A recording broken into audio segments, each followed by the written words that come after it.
Everybody, stay back. Get back. Get in the car, Jimmy. I didn't do anything, Dave. Just get in the car. Hey! What the hell do you think you're doing? Imagine two sailors from 1943 suddenly materialize in 1984, their bodies still crackling with electrical energy from a horrific military experiment gone wrong.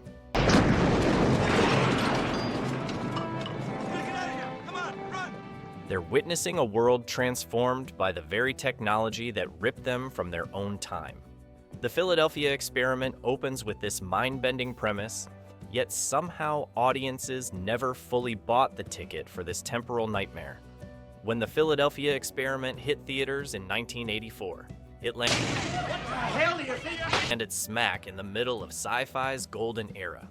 This was the year of Terminator, wedged between Star Wars sequels and riding high on Reagan-era paranoia about government cover-ups.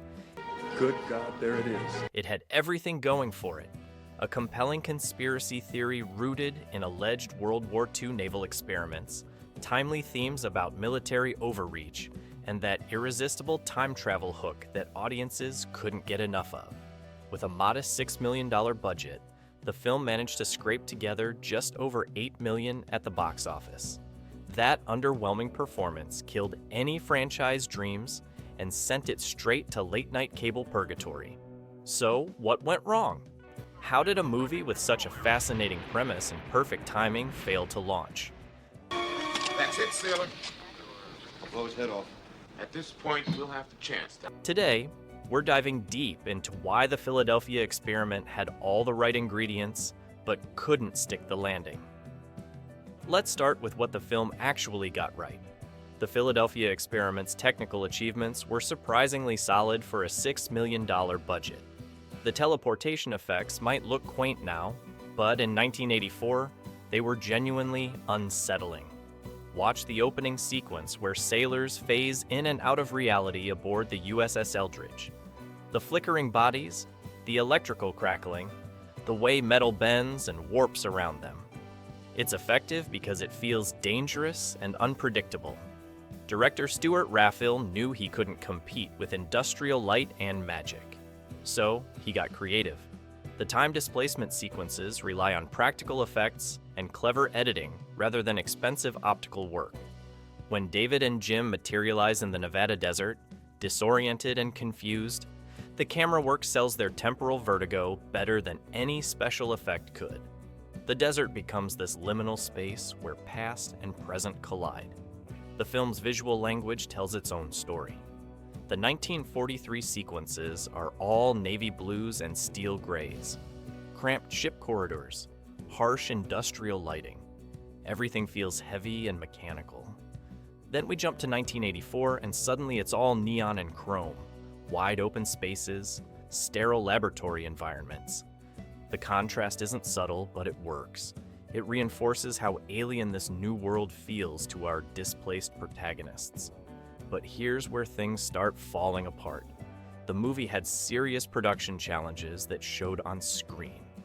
Raphael was trying to make a blockbuster-worthy time travel epic on a TV movie budget. Some sequences desperately needed spectacle they couldn't afford. The climactic return to 1943 feels rushed and underwhelming. The time vortex in the desert, while conceptually interesting, looks cheap when it needed to look awe-inspiring. The film's biggest innovation was also its biggest problem. By grounding the story in the alleged real Philadelphia experiment conspiracy, they gained instant credibility with audiences hungry for government cover-up stories. This wasn't some made-up sci-fi nonsense. People actually believed this happened. But that authenticity became a creative straitjacket. The script couldn't stray too far from the conspiracy theory framework without losing its main selling point. Behind the scenes, the production was plagued by typical low-budget constraints. Limited shooting days meant fewer takes. Smaller crew meant less polish in post-production. Michael Paré later admitted they were essentially making it up as they went along. Trying to balance historical speculation with accessible storytelling. That improvised quality shows throughout the film. The result is a movie that feels simultaneously ambitious and constrained.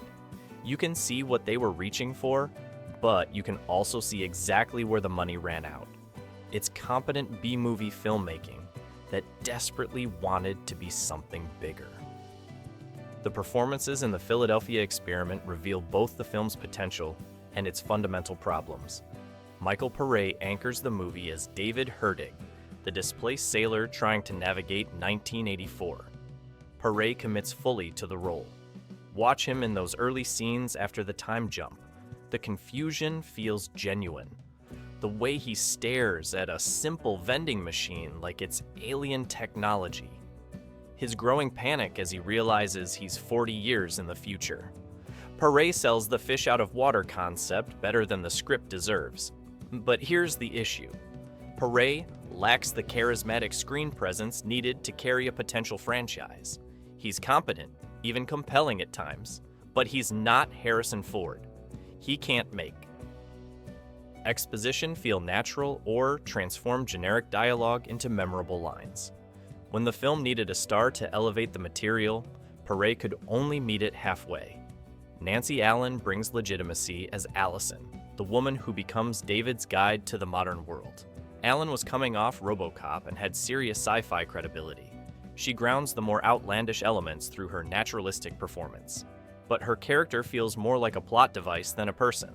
She exists to explain 1984 to David and provide romantic tension. Allen does what she can, but there's only so much you can do with concerned love interest who believes the impossible. Bobby DiCicco gets criminally underused as Jim, David's fellow time traveler.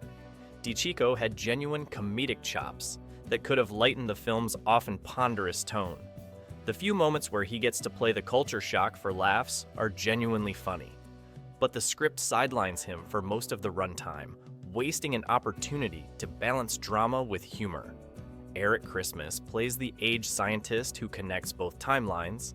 Christmas brings gravitas to what could have been pure exposition. When he reveals his connection to the original experiment, his performance sells the emotional weight. But even he can't make the technical jargon feel natural. The most memorable scene showcases both the cast's strengths and weaknesses. It's the diner sequence where David tries to process everything Allison is telling him about the modern world. Paré's growing desperation feels real. Allen's patient explanation shows her character's compassion. But the dialogue is purely functional. It's actors doing their best with material that serves plot over character. This connects to the film's central theme about the cost of technological progress. These performances reflect displacement and alienation. David isn't just lost in time, he's lost in a world that his sacrifice helped create. But the actors never transcend genre conventions to make these themes truly resonate. Here's an interesting casting story. Paré was hot off Eddie and the Cruisers, positioned as Hollywood's next action star. The Philadelphia Experiment was supposed to be his breakthrough into leading man territory. Instead, it became a stepping stone to B-movie obscurity. Not because Paré failed, but because the film couldn't provide the showcase he needed. The critical reception of the Philadelphia Experiment tells the story of a movie caught between two worlds. Roger Ebert gave it 2.5 stars, praising the concept while criticizing the execution. He wrote that the film has an interesting idea and some good moments, but it never quite delivers on its promise.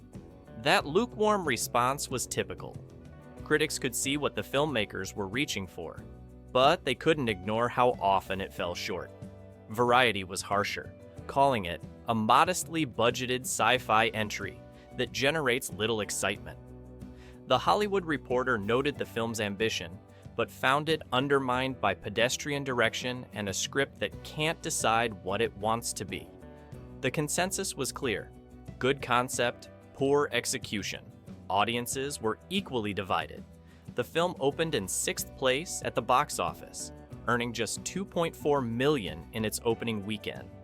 Word of mouth was mixed at best. Science fiction fans appreciated the practical effects and conspiracy theory angle, but general audiences found it too slow for an action film, and too shallow for serious science fiction. It was stuck in that dreaded middle ground where it satisfied nobody completely. The film faced some controversy for exploiting real conspiracy theories without adding meaningful commentary. Veterans groups criticized it for trivializing serious questions about military experimentation on unwilling subjects. Some conspiracy theorists felt it was deliberately planted disinformation designed to make the real Philadelphia experiment seem ridiculous. The movie couldn't win, but something interesting happened over the decades. As the Philadelphia experiment disappeared from theaters and found new life on cable television, audience perception began to shift. The film's earnest B-movie charm started working in its favor. Viewers who discovered it on late-night television weren't expecting a blockbuster. They were looking for entertainment, and the film delivered just enough. The rise of home video and later streaming gave it another chance. Younger audiences, free from the expectations that surrounded its theatrical release, could appreciate it for what it was, rather than what it failed to be. The practical effects aged better than anyone expected. The conspiracy theory elements felt prescient in an era of renewed skepticism about government transparency. Here's a hidden detail most viewers miss. The film contains subtle references to actual naval procedures from the 1940s and emerging technology from the 1980s. The research shows, even if the execution doesn't always live up to it. Watch the opening experiment sequence again. The technical dialogue isn't just sci-fi babble. Much of it references real electromagnetic theory and naval protocols. Today, the Philadelphia experiment exists in a strange space. It's too forgotten to be a cult classic, but too memorable to disappear completely. It's the kind of movie that shows up on underrated sci-fi lists without actually being underrated. People remember the concept more than the execution. They remember wanting to like it more than actually liking it. Legacy. The Philadelphia experiment's influence on later works is more subtle than direct. It didn't spawn imitators the way successful films do. Instead, it contributed to the DNA of B-grade sci-fi that followed. You can see its fingerprints on countless direct-to-video time travel movies and conspiracy thrillers that populated video store shelves through the 90s. Films like The Final Countdown and Time Cop borrowed its template of ordinary people caught in extraordinary temporal circumstances. The movie's approach to government cover-ups influenced television more than cinema. Shows like The X-Files and Quantum Leap took similar premises but gave them the room to breathe that a 90-minute movie couldn't provide. The idea of military experiments gone wrong, of technology creating unintended consequences, became standard sci-fi television fare. But here's where the Philadelphia experiment becomes genuinely relevant today. Its themes of government experimentation and technological overreach resonate more powerfully now than they did in 1984. We live in an era where conspiracy theories spread faster than facts, where people question official narratives about everything from vaccines to surveillance programs. The film's central premise, that the military would sacrifice lives for technological advancement, doesn't seem far-fetched anymore. The movie anticipated our current anxiety about artificial intelligence and quantum computing. The Philadelphia experiment's electromagnetic fields that bend reality aren't so different from today's fears about AI systems that could reshape human existence. Both represent technology advancing faster than our ability to control its consequences. Social media has given the film unexpected relevance. The real Philadelphia experiment conspiracy theory has found new life on platforms like TikTok and YouTube. Young creators use the movie as a jumping-off point for discussions about government secrecy and historical cover-ups. The film has become source material for content creators who weren't even born when it was released. The streaming era has introduced the film to entirely new audiences. Netflix and Amazon Prime viewers discover it through algorithm recommendations, often after watching bigger-budget sci-fi films. These accidental discoveries have created small pockets of renewed interest. Online fan communities, though modest, continue analyzing both the movie and the alleged real events it dramatizes. Interestingly, Hollywood tried to recapture the concept's potential with a 2012 television movie remake. That version also failed, proving that the core problem wasn't just budget or era-specific issues. The concept itself seems resistant to successful adaptation, reinforcing why the original struggled despite its promising foundation.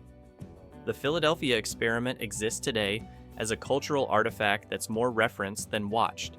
It shows up in lists of movies based on true stories, alongside films with much stronger factual foundations. It's become shorthand for a certain type of low-budget sci-fi ambition. When filmmakers want to describe their project, they might say, "It's like the Philadelphia Experiment, but with a bigger budget." The film's real legacy is as a cautionary tale about ambition versus execution.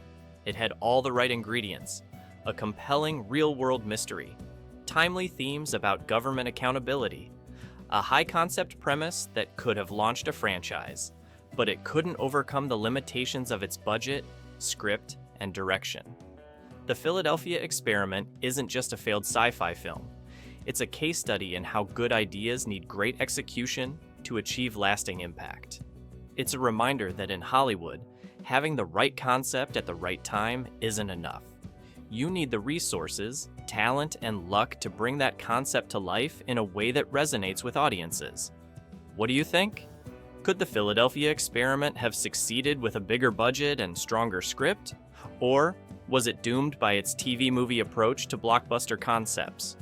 Was this a missed opportunity or a film that achieved exactly what it was capable of? Let me know your thoughts in the comments below, and